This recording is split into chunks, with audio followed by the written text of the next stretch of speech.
मुंबईमधील घाटकोपर येथील शिवसेना शाखेचं उद्घाटन भाजपचे मंत्री मंगलप्रभात लोढा यांच्या हस्ते पार पडलं। या शाखेच्या उद्घाटनासाठी खुद्द मुख्यमंत्री एकनाथ शिंदे येणार होते, मात्र मुख्यमंत्री शिंदे यांचा मुंबईतील घाटकोपरचा दौरा रद्द झाला। त्यामुळे डीप क्लीन ड्राईव्ह मोहिमेसाठी घाटकोपरमध्ये असलेले भाजप नेते आणि मंत्री मंगलप्रभात लोढा यांच्या हस्ते या शाखेचं उद्घाटन करण्यात आलं।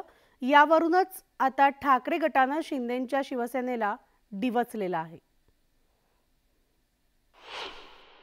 की शिवसेना डुप्लिकेट शिवसेना शाखेचे उद्घाटन करण्याची वेळ त्यांच्यावर करून घेण्याची वेळ मंगलप्रभात लोढावर करून घेत आहेत।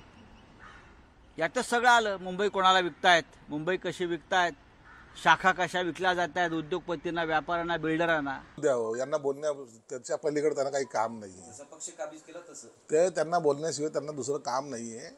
आणि अशा बारीक बारीक वाकून पाहण्याचे जे सवय लागलेले आहेत ना, ते लोक तेच बोलणार आहेत। त्यांच्याकडे दुर्लक्ष करा। चांगल्या कामाचं कधी वावा करताना त्यांच्या तोंडातून ऐकलेलं नाही। ज्यांचं तोंडच खराब आहे त्यांच्याकडून चांगल्या गोष्टीची अपेक्षा काय करायची।